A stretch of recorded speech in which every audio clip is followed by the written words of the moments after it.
Company ಲಾಭದಲ್ಲಿ ಉದ್ಯೋಗಿಗಳಿಗೂ ಪಾಲು. Bonus ಆಗಿ 235 ಕೋಟಿ ಹಂಚಿದ ಚೀನಾ ಕಂಪನಿ.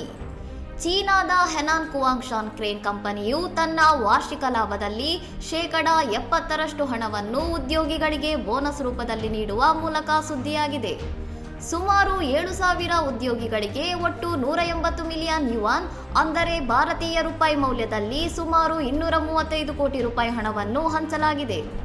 ಕಂಪನಿಯ ಪಾರ್ಟಿಯಲ್ಲಿ ಉದ್ಯೋಗಿಗಳು ಕಂತೆ ನಗದನ್ನು ತಮ್ಮ ಸೂಟ್ಕೇಸ್ಗಳಲ್ಲಿ ತುಂಬಿಸಿಕೊಂಡು ಹೋಗುತ್ತಿರುವ ವಿಡಿಯೋ ಸೋಷಿಯಲ್ ಮೀಡಿಯಾದಲ್ಲಿ ಭಾರಿ ವೈರಲ್ ಆಗಿದೆ. ಕೆಲವು ಉದ್ಯೋಗಿಗಳು ಭಾರಿ ಪ್ರಮಾಣದ ನೋಟಿನ ಬಂಡಲ್ಗಳನ್ನು ಸಾಗಿಸಲು ಹರಸಾಹಸ ಪಡುತ್ತಿದ್ದರೆ, ಇನ್ನು ಕೆಲವರು ಸಂಭ್ರಮದಿಂದ ಹಣದೊಂದಿಗೆ ಮನೆಗೆ ಮರಳಿದ್ದಾರೆ.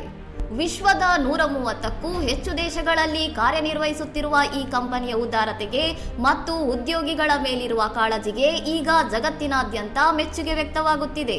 ಇನ್ನಷ್ಟು ಸುದ್ದಿಗಳಿಗಾಗಿ ನೋಡ್ತಾ ಇರಿ ಸೌರಂ ಟಿವಿ.